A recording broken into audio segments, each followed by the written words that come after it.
dövlət ümumi təhsil müəssisələrində təhsil verənlər üçün geyimlə bağlı tələblərin müəyyən edilməsi təsbit olunur.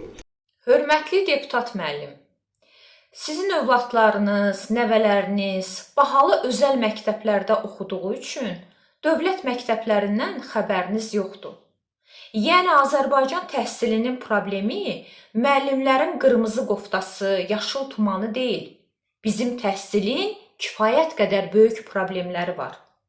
Məsələn, məktəblərdə demək olar ki, dərs keçilmir. Uşaqlar hazırlığa getmədən universitetə daxil ola bilmirlər. Yazıq valideyn bilmir, aldığı maaşı yeməyə mi sərf etsin, uşağın geyiminə mi, yoxsa hazırlığa mı? Biz axı sizin qədər yüksək maaş almırıq, deputat müəllimlər.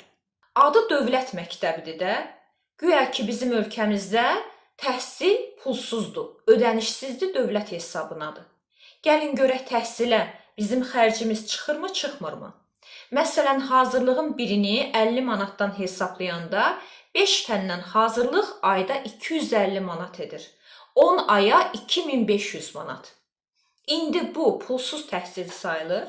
Biz övladımız universitetə daxil olması üçün məcburuq hər ay 200, 300, 400 manat pul ödəyək ki, onun təhsilinə ki, universitetə daxil olsun. Yəni, bizim övladımız təhsili dövlət məktəblərində yox, hazırlıqlarda alırlar. İndi bu pulsuz təhsil sayılırmı? Xəbəriniz varmı, deputat müəllim, dərsliklərin vəziyyətindən?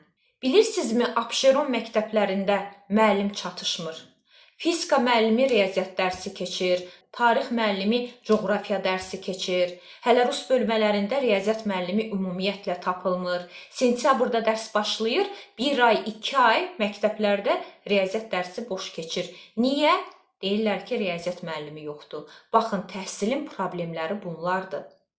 Bir sinifdə 40 uşaq təhsil alır, məktəb çatışmır. Hələ də bugünə kimi məktəbi olmayan kəndlər var, bilirsinizmi? Təhsil Nazirliyinin hər il məktəblərə göndərdiyi partalardan, o keyfiyyətsiz, oyuncağa bənzəyən partalardan xəbəriniz varmı? Bir neçə aya xurtxaşıl olur. Və 11-ci siniflə 1-ci sinif eyni sinif otağında dərs keçir. Böyük siniflər o balaca partalarda əyilib dərs yazmalı olurlar. Çoxunun da onurğa problemi var. Beləcə uşaqlarda skalyoz xəstəliyi yaranır. Xəbəriniz varmı? Bunları bilirsinizmi? Bəs məktəb bufetlərindən xəbəriniz varmı? Məktəb bufetlərində şirniyyat evlərində satılmamış şirniyyatları gətirib satırlar. O daşa dönmüş, bərkimiş, kif atmış şirniyyatları, həm də baha qiymətə. Bəs bu haqda nə deyəcəksiniz? Nə vaxt danışacaqsınız? Bakı tikiş evinin tikdiyi məktəb formalarını bilirsinizmi? Heç görübsünüzmü?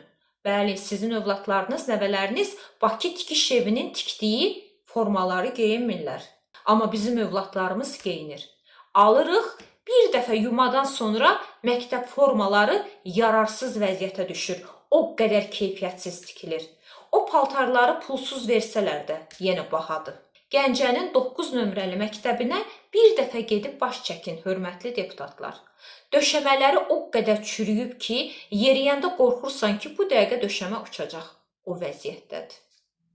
Hələ mən kəndlərdəki məktəblərdən danışmıram. Baxın, problem budur. Bu qədər problemin fonunda müəllimin köynəyinin yaxasını, donunun ətəyini müzakirə etmək nəyə lazımdır? Deyək ki, müəllim qırmızı yox, göy rəngdə geyindi. Bunun bizim təhsilə, təhsilin keyfiyyətinə nə təsiri var, deyə bilərsinizmi? Bəlkə biz bilmirik, siz bilirsiniz. Bunu da bir izah edərdiniz. Qış aylarında bəzi məktəblərdə uşaqlar sinifdə palto ilə otururlar.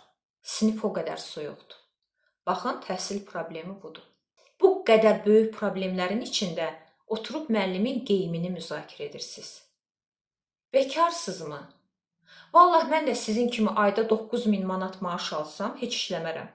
Oturub elə burada boş-boş, məsələn, deputatların geyimlərini müzakirə edərəm. Sizin geyimlərinizi müzakirə edərəm. Müzakirə edərəm ki, deputatlar hansı rəngdə geyinsinlər, onların pencəkləri hansı dizaynda olsun, qalstukları qırmızı olsa mı yaxşıdır, yoxsa göy olsa mı yaxşıdır. Məsələn, bu Bakı tikiş evi deputatlar üçün də vahid bir forma tikə bilərmi?